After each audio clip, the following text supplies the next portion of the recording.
अस्सलाम वालेकुम। जी राल ट्रेडर्स, कैसे हैं आप? उम्मीद है कि आप सब खैरियत से होंगे। ये आज के फोरकास्ट के हवाले से हम आपके पास हाजिर हैं।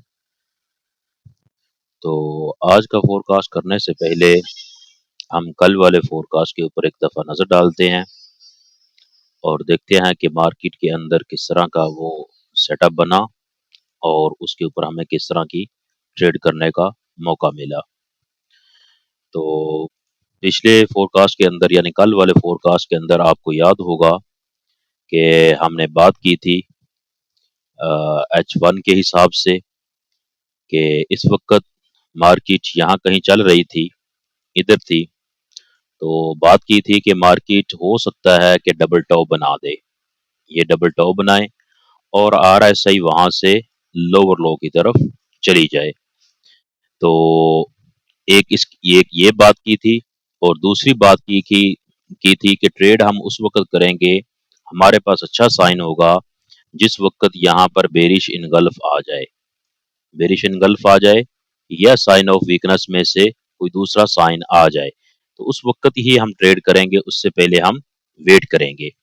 तो ये देखें कि बेरिश इनगल्फ की शेप मार्केट ने यहाँ इख्तियार की है। तो उस हवाले से यहाँ से एक अच्छी ट्रेड थी और ये देखें उसका वॉल्यूम भी एक अच्छे वॉल्यूम थे, उन्हीं के बनिस्बत बेरिश इनगल्फ जिस कैंडल ने बेरिश की कैंडल ने उसको इनगल्फ किया, उसका वॉल्यूम भी अच्छा वॉल्यूम था। यानी ये एक अच्छी ट्रेड थी यहाँ से, तो यकीनन आपने ये ट्रेड की होगी। इसी के बारे में मैंने बताया था कि मार्केट डबल टॉप करे यहाँ पर और डबल टॉप करते हुए यहाँ पर इसको बेरिश इनगल्फ दे, तो आप फिर ही ट्रेड करना, वरना इसका इंतजार करना। तो मार्केट ने बड़ा अच्छा सेटअप दिया, उसी जगह पर आकर ये बेरिश इनगल्फ कर दिया और इनगल्फ करने के बाद हमेशा जैसे कि पिछली वीडियो के अंदर भी हम बात करते रहे हैं कि इसका जो पहला टीपी होता है ना, पहला प्रॉफिट जो होता है, वो जो इसकी लो होती है, डबल टॉप की जो लो होती है, उसके ऊपर हम अपना फर्स्ट टीपी रखते हैं। अगर वो उसकी लो को ब्रेक कर दे के फिर उसके बाद नीचे वाला जो ज़ोन होता है, वो आता है। क्योंकि ये डबल टॉप करके ऊपर गई थी, तो ज़ाहिर बात है एक लो इसने ये क्रिएट कर ली थी। ये लो क्रिएट करने के बाद फिर ऊपर जाकर इसने डबल टॉप लगाया और डबल टॉप के ऊपर बेरिश इनगल्फ किया, तो ये यहाँ से एक बेहतरीन ट्रेड हमें मिल गई और जो सेटअप हमने समझाया था, बताया था, तो अल्लाह का शुक्र है अल्हम्दुलिल्लाह उसी तरह का मार्केट ने सेटअप बनाया। और उसके अंदर हमने एक और बात भी की थी, आपको याद होगा कि हमने कहा था कि मार्केट जब यहाँ एक हाई ये लगी हुई थी और उसके बाद जब दूसरी हाई लगाए या डबल टॉप करे, तो मार्केट को चाहिए कि वो 70 को टच ना करे, 70 के पास क्लोजिंग ना करे और या टच ना करे। क्यों? कि 70 को टच कर जाना या इसके पास क्लोजिंग कर देना, इसको हम कहते हैं ओवरबोट। ये मार्केट हो जाती है ओवरबोट यहाँ पर। तो जब ओवरबोट होती है, ये एक टेक्निक है RSI की कि फिर हम उससे छोटे टाइम फ्रेम में जाते हैं, वहां पर जाकर फिर हम डीवी देखते हैं। ये मैंने कल की वीडियो में बात नहीं की थी, पिछली वीडियो के अंदर मैंने ये बात की हुई थी, उस वक्त मैंने समझाया था जब कहीं मार्केट पीछे थी और बड़े टाइम फ्रेम H1 में दूसरा डीवी नहीं बनी थी, लेकिन वहां पर दूसरा M30 में डीवी बन गई थी इस जगह पर। ये मुझे याद आ गया, इस जगह पर डीवी बड़ी प्यारी क्रिएट हो चुकी थी। तो यहाँ पर M15 के अंदर डीवी बनी हुई थी, छोटे टाइम फ्रेम के अंदर बड़ी प्यारी डीवी थी। तो जिस भाई ने ये वीडियो नहीं देखी, तो इस सेटअप को, इस टेक्निक को समझने के लिए वो ये 4 सितंबर की वो डेट देखे और उसके अंदर जो वीडियो पड़ी हुई है उस वीडियो को देख ले, तो वो इंशाल्लाह ये सेटअप वो समझ जाएगा। यानी ट्रेड करते हुए हमें मुख्तलिफ किस्म की टेक्निक यूज करनी होती है। ट्रेडिंग के अंदर भी इसी के ये सेटअप होते हैं और RSI के अंदर भी बड़ी तकनीक है, उनको हम यूज करते हैं। तो जब आप इसमें इसी पॉइंट पर देखेंगे ना, जब ये ओवरबोट हुई थी, 70 को टच करके इसके पास क्लोजिंग की थी, तो इसी टाइम फ्रेम में आप इसी डीवी के ऊपर आप छोटे टाइम फ्रेम में जाएंगे, तो वहां पर आपको बड़ी बेहतरीन क्लियर डीवी नजर आएगी। ये देखें, ये M30 के अंदर भी डबल टॉप हुआ था और ये देखें बेहतरीन डीवी क्रिएट हो चुकी थी। ये ये जो भाई जानते हैं लेवल की डीवी, उन्हें पता है, जिन्होंने पढ़ी हुई है, जिनको मैंने सिखाई है, उन्हें ये पता है कि ये मैं किस तरह की बात कर रहा हूँ और किस हवाले से बात कर रहा हूँ। क्योंकि इन टेक्निक को वही समझेगा जो मैं बात कर रहा हूँ, जिनको आरएसए के पूरे रूल्स आते हैं और जिसने आरएसए को पढ़ा हुआ है और समझा हुआ है। आरएसए की ये सिर्फ यही नहीं है कि हम इसको ये लोअर लो हायर हाई देख लें, बस बहुत हो गया, ये डाइवर्जेंस बन गई, ये हो गया, वो हो गया। ऐसा बिल्कुल भी, इसकी बड़ी टेक्निक है, बड़े मेथड हैं इसके, इसके बड़े अच्छे-अच्छे रूल्स हैं। अगर आपको वो रूल्स अच्छी तरह आते हैं ना, तो आरएसए के ऊपर मैं समझता हूँ कि आप एक बेहतरीन ट्रेड करेंगे और अच्छे ट्रेडर सिर्फ आरएसए को देख के आप बन जाएंगे। तो यहाँ देखिए M30 के अंदर भी वही बेरिश इनगल्फ हुआ जिसकी मैं बात कर रहा था।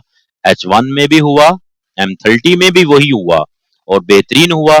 और उसके ऊपर फिर ये आरएसआई की भी एक जबरदस्त डाइवर्जेंस बनी। तो ये यहाँ से सेल की ट्रेड बहुत प्यारी ट्रेड थी, ठीक है।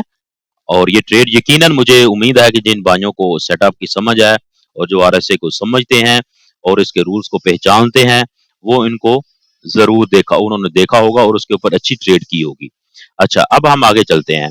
दूसरी बात क्या थी, इसको अब दोबारा इसको फिर टच नहीं करना चाहिए था, ठीक है ना। मैंने वही बात की थी ना, अगर इसको ये टच करती है बड़े टाइम फ्रेम में, तो ट्रेड सेटअप मैंने समझा दिया। बड़े टाइम फ्रेम में छोटे टाइम फ्रेम का क्या होते हैं, इसके कुछ और भी रूल्स हैं, तो वो गाए बगाए हम अपनी वीडियो में बयान करते रहेंगे।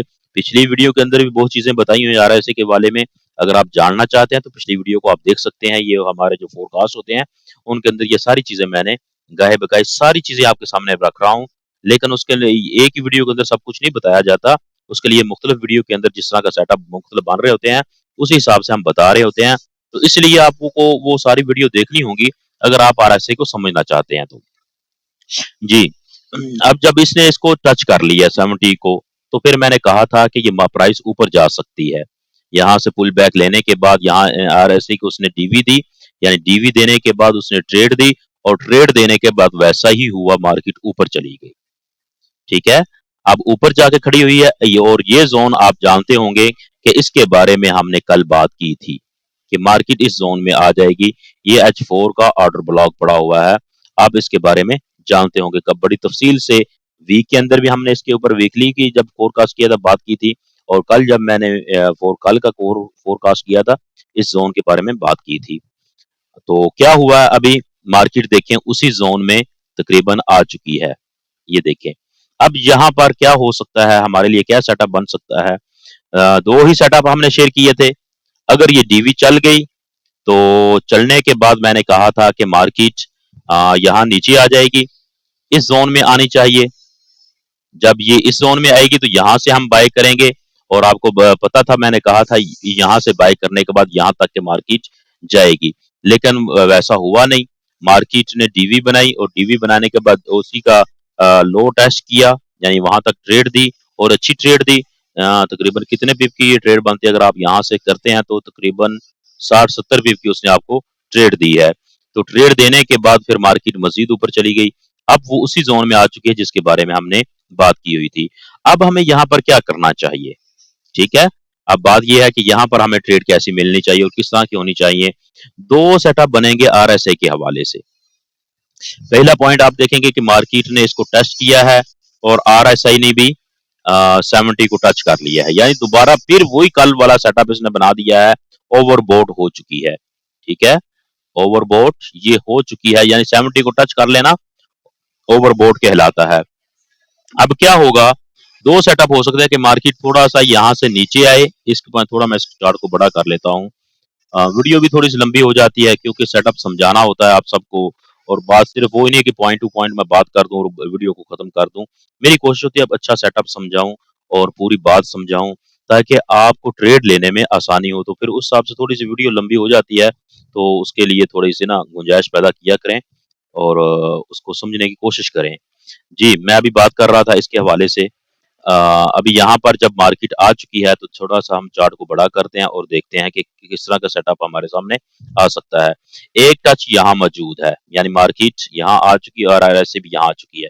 यहाँ से ये एक मुमकिन है कि मार्केट यहाँ से थोड़ी-सी और ऊपर जाए, ये।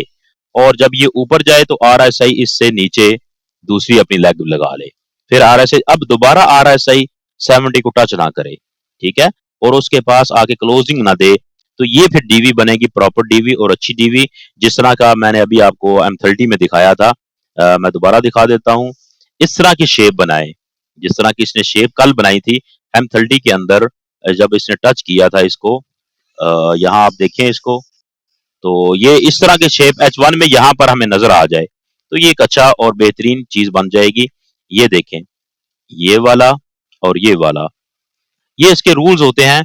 अभी गाहे बगाए हम बयान करते रहेंगे, पीछे भी आपने देखे होंगे। तो ये इस तरह की एक लेग उसकी 80 को टच टच कर रही है, यानी 70 को नहीं, इसको उसके ऊपर जाके 80 को, और 80 से नीचे 70 को टच कर रही है, ठीक है।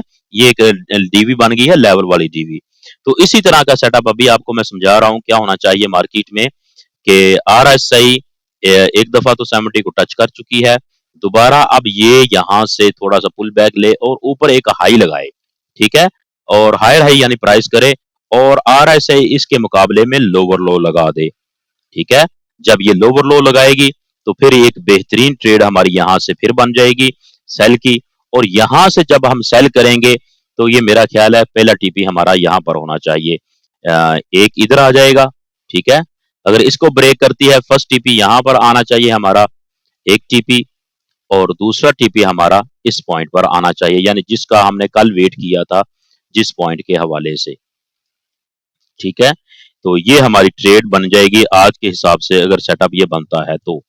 H1 में, H4 में अगर आप देखेंगे तो वही setup same to same, H4 में भी मार्केट उसी जोन में आ चुकी है, लेकिन H4 में अभी ना देखें ओवरबॉट हुई है, इसने बिल्कुल भी अभी तक टच नहीं किया, यानी H4 की जब डीवी बनती है ये थोड़ा सा टाइम लेती है, ये फौरन नहीं बनती। तो डेली को हम देखते हैं, तो डेली में भी देखें बार प्राइस वहां पहुंच चुकी है आरएसआई के हवाले से, और दूसरी भी प्राइस उसी जोन में आ चुकी है। अब ये जोन अहम है, इसको ब्रेक नहीं होना चाहिए। अगर यहाँ डीवी बनती है जिस तरह का मैंने सेटअप बताया है, तो इसके हिसाब से हमें इसको मैनेज करना होगा, और प्राइस को इससे ऊपर थोड़ा सा आप 20-30 पिप ऐसा रखें, क्योंकि ऐसा रखना जरूरी होता है। मार्केट में देखें कोई भी सेटअप बनता है, सेटअप बनने के बाद फेल भी होते हैं, ये नहीं कि 100% वैसा ही हो जाता है, ऐसी बात नहीं है। मार्केट सेटअप को चेंज भी कर सकती है, तो इसलिए जब वो चेंज करे और जब सेटअप को फेल करे तो हमारा एसएल वहां लगा हो और हमारा अकाउंट बच जाए और हमारा ज्यादा लॉस ना हो। तो मार्केट में कोई भी सेटअप बने उसके ऊपर 100% यकीन नहीं किया जाता, 100% आंखें बंद करके उसके ऊपर ट्रेडिंग नहीं की जाती, बल्कि अपने मनी मैनेजमेंट को सामने रखा जाता है, अकाउंट को सामने रखा जाता है, और ट्रेड को पूरा मैनेज किया जाता है। मैनेज करने का मतलब यही होता है, अगर आपने सेल किया है तो मार्केट ने वो चीज चेंज करके बाइंग में चली गई है, यानी मार्केट बाइंग में जाते हुए बताएगी आपको, अगर आपको ट्रेडिंग आती है तो जब आपको पता चले कि यहाँ से मार्केट अब बाइंग की तरफ जा रही है, तो उस ट्रेड को आप लॉस में कट कर दें, ठीक है। अगर लॉस में कट नहीं करते तो वहां पर एसएल होना चाहिए, अगर आप मार्केट को नहीं देख रहे तो वहां एसएल होना चाहिए, ताकि आपकी ट्रेड का ज्यादा लॉस ना हो। तो आज के सेटअप इस वाले से यही था, तो उम्मीद है कि आपको पसंद आएगा। अगर पसंद आया तो लाइक और शेयर करें दोस्तों के साथ, और बाद में हमें कमेंट्स वगैरह जरूर कीजिएगा, क्योंकि आपके कमेंट्स की वजह से ही हमें एक हौसला अफजाई होती है हमें, और अच्छा लगता है। तो आज के लिए इतना ही है, और कल तक के लिए फिर इजाज़त दें। ओके जी, अल्लाह हाफ़िज़, फ़ी अमानिल्लाह।